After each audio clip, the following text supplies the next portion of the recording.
বিজেপির বিক্ষোভ কর্মসূচি থেকে মমতার ছবি কালি লাগানোর অভিযোগ। বিজেপি তৃণমূল হাতাহাতি।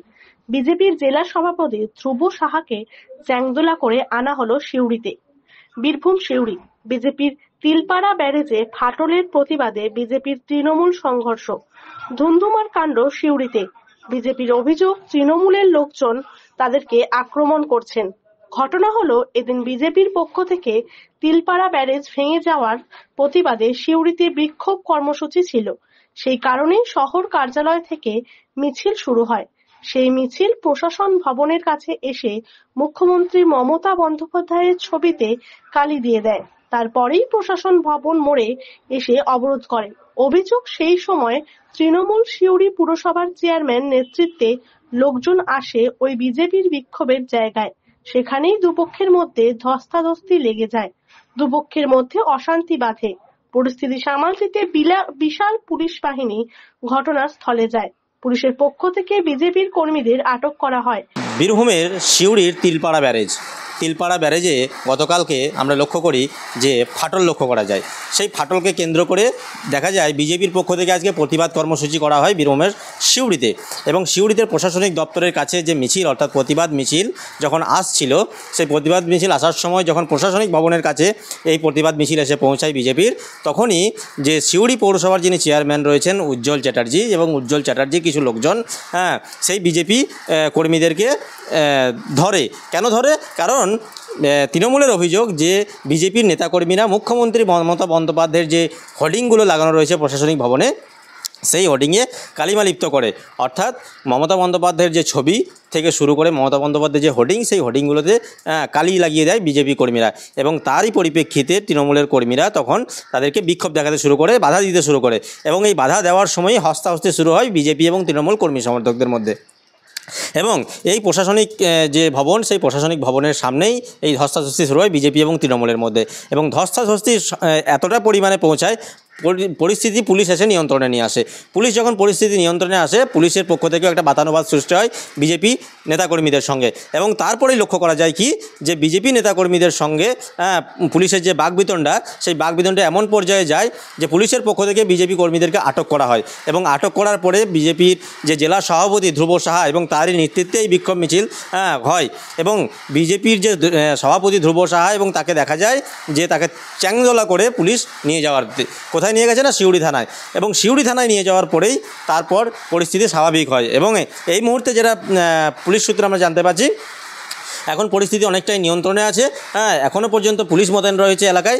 কিন্তু এই যে তিলপাড়া ব্যারেজ, এই তিলপাড়া ব্যারেজের সংস্কার না হওয়ার কারণে তাদের এই বিক্ষোভ কর্মসূচি। তাদের দাবি যে টাকা বরাদ্দ করা হয়েছিল সিউড়ি তিলপাড়া ব্যারেজ সংরক্ষণের জন্য, অর্থাৎ সিউড়ি তিলপাড়া ব্যারেজকে যাতে নতুনভাবে যে অবস্থা, ভাঙন যে অবস্থায়, সেই ভাঙনগুলোকে যাতে রক্ষা করা যায়, তার জন্য যে টাকা বরাদ্দ করা হয়েছিল সেই টাকায় কোনো কাজ হয়নি, এটা বিজেপির অভিযোগ। এবং বিজেপির অভিযোগকে কেন্দ্র করে বিজেপি আজকে এই প্রতিবাদ মিছিল বের করে। এবং এই প্রতিবাদ মিছিলে ধস্তাধস্তি, এমনই ধস্তাধস্তি পরিস্থিতি তৈরি হয় যে বিজেপি কর্মীদের সঙ্গে তৃণমূলের হাতাহাতি, এবং হাতাহাতির পরে বিজেপির যে জেলা সভাপতি ধ্রুব সাহা, তার নেতৃত্বে এই বিক্ষোভ মিছিল। এবং তারপরেই তাদেরকে চ্যাংদোলা করে নিয়ে গিয়ে সিউড়ি থানায় নিয়ে যাওয়া হয় এবং তাদেরকে আটক করা হয় বিজেপি কর্মীদের। এমনটাই বিজেপির অভিযোগ। এখনও পর্যন্ত পরিস্থিতি নিয়ন্ত্রণে, এখনও পর্যন্ত পুলিশ মোতায়েন করা হয়েছে এলাকায়। যে ঘটনা ঘটিয়েছে বিজেপি তিলপাড়া ব্যারেজের যেটা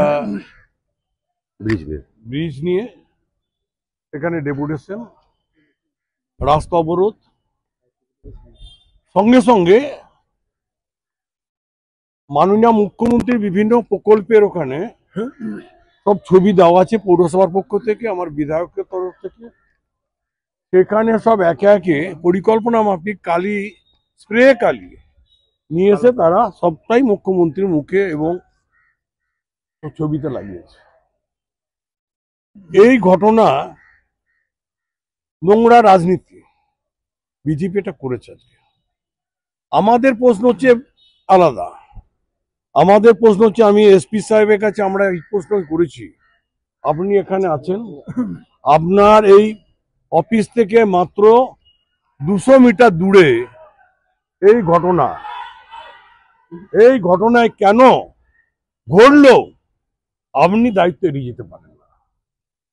এবং উনি আমাদের বেশ কিছু কথা বলেছেন। এখানে আমাদের আইসি আছে সিউড়ি, তারও কিছু দায়িত্ব আছে, তার সেই দায়িত্ব তিনি পালন করেননি। পরিষ্কার কথা আমরা জানিয়ে এসেছি, এখন পর্যন্ত উনি বললেন আমরা প্রায় 10 জন না 12 জনকে অ্যারেস্ট করেছি। আমরা পরিষ্কার ভাষায় বলেছি যারা এর মধ্যে ইনভলভ আছে প্রত্যেককে অ্যারেস্ট করতে হবে। এই অরাজকতা রাজ তৈরি করার একটা যে চক্রান্ত, এটা কিন্তু এখনই সেটা বন্ধ করতে হবে এবং সে ব্যাপারে আপনাকে জানিয়ে গেলাম, যা ব্যবস্থা নেওয়ার নিন। আর তা না হলে তৃণমূল কংগ্রেস রাস্তায় নামবে, তখন কিন্তু আমরা কিন্তু কোনো কথা কারু শুনবো না। মমতা ব্যানার্জির গায়ে কালি দেবে, মুখে কালি দেবে, আর তৃণমূল কংগ্রেস ঘোমটা টেনে ঘরে বসে থাকবে, এটা তো হতে পারে না। যেটুকু যা জবাব তখন আমরা দেবো। সুতরাং আজকে ওদেরকেও বলছি, এই নোংরা খেলা বন্ধ করো, নোংরা রাজনীতি বন্ধ করো, মানুষের জন্য কাজ করো, মানুষের পাশে থাকার চেষ্টা করো। আমরা তৃণমূল কংগ্রেস মানুষের পাশে থাকি, এই তো আমরা সকাল থেকে ছুটে বেড়াচ্ছি। আমার পাড়া আমার সমাধান, দুয়ারের সরকার চলছে দিকে দিকে, আর কাজ নাই কম্ম নেই, তারা এসে অবরোধ আর একটা বিশৃঙ্খলা তৈরি। আমরা যদি নেমে যাই, ওই কটা লোককে সরাতে সময় লাগে, পুলিশ লাগে নাকি তাই, কিন্তু আমরা ওই নোংরামি কাজের মধ্যে যাই না। মমতা ব্যানার্জি সেই শিক্ষা আমাদের দেয়নি। সেই টেন্ডারের পরে কয়েকদিন ধরে আমরা দেখলাম কয়েকটা পগলের আর জেসিবি কে নিয়ে বালিগুলো উল্টো পাল্টা করলো আর টাকাটা শেষ হয়ে গেল। বর্ষার আগে টাকাটা নয়ছয় করার যে প্ল্যানিং পরিকল্পনা তৃণমূল কংগ্রেসের এই প্রশাসন নিয়েছিল, আর আমরা তার তীব্র প্রতিবাদ জানাচ্ছি। আমরা বলতে চাই, এই যে তোলাবাজের তৃণমূল আর এই সরকার, বীরভূমের জেলা প্রশাসন, বকলমে বীরভূমের তৃণমূলের জেলা সভাপতি বিধান রায় ডিএম সাহেব, উনি কি কারণে 29 কোটি 17 লক্ষ টাকা লুট করতে দিলেন? আজকে বীরভূমের ঐতিহ্য আমাদের তিলপাড়া ব্রিজ, সেই তিলপাড়া ব্রিজ ভাঙছে, ভেঙে গেল তিলপাড়া ব্রিজ, চলাচল বন্ধ হয়ে গেল। আর তৃণমূলের অফিসে টাকা চলে গেল, বীরভূম পুলিশের কাছে পয়সা চলে গেল, ভাইজান টাকা খেয়ে নিল। আমরা মানব? এর আমরা তদন্ত চাই এবং অবিলম্বে এই রাস্তাকে চালু করতে হবে। সাইজিয়া দিয়ে রাস্তায় গাড়ি যাচ্ছে, আর সাইজিয়া তৃণমূল যেভাবে টাকা তুলছে, সেই টাকা আমরা তুলতে দেবো না। যদি এখানে যে যতদিন রিপেয়ারিং না হবে, ওখানে যদি গাড়ির টাকা তোলা হয়, তাহলে আমরা বীরভূমকে অচল করে দেবো। আমাদের মুখ্যমন্ত্রী দিদির মেয়েতে খালি মারবে, আমরা মানবো না, আমরা মানবো না। খালি মারবে গোড়া ছিল।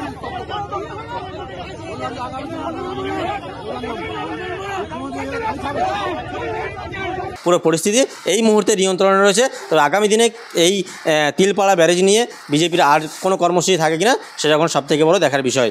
বীরভূমের সিউড়ি থেকে মোহাম্মদ ইকবাল হোসেন, 24 আওয়ার্স টিভি।